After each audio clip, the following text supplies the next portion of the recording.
Inti sel adalah komponen sel bermembran yang berbentuk bulat atau lonjong seperti cakram. Nukleus terletak pada sitoplasma, biasanya di tengah sel. Nukleus memiliki ukuran yang lebih besar daripada organel lainnya, yakni antara 10–20 nm. Selubung nukleus. Nukleus diikat oleh dua lapisan membran yang membentuk kapsul atau selubung. Kedua lapisan selubung ini tetap terpisah satu sama lain oleh ruang yang dikenal sebagai ruang perinukleer. Selubung nukleus memisahkan isi bagian dalam nukleus dari bagian sel lainnya. Lapisan luar selubung nukleus bertekstur kasar karena adanya ribosom pada permukaannya. Membran luar dapat bersambungan dengan organel lain seperti aparatus Golgi dan retikulum endoplasma. Membran inti memiliki celah kecil yang disebut pori-pori. Pori-pori ini memungkinkan lewatnya zat secara selektif antara nukleus dan sitoplasma. Inti sel menampung kromosom yang mengandung DNA. DNA menyimpan informasi dan instruksi hereditas untuk pertumbuhan, perkembangan, dan reproduksi sel. Ketika sel beristirahat atau tidak membela, kromosomnya diatur menjadi struktur terjerat panjang yang disebut kromatin.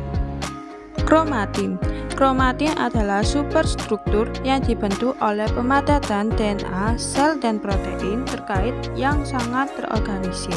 Protein utamanya adalah histon. Kromatin selanjutnya mengembun untuk membentuk kromosom.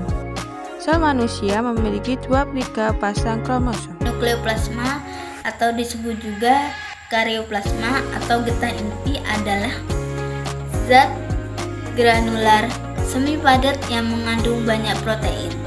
Serat protein membentuk matriks silang di dalam inti sel atau nukleus. Ini membantu mempertahankan bentuk dan struktur nukleus.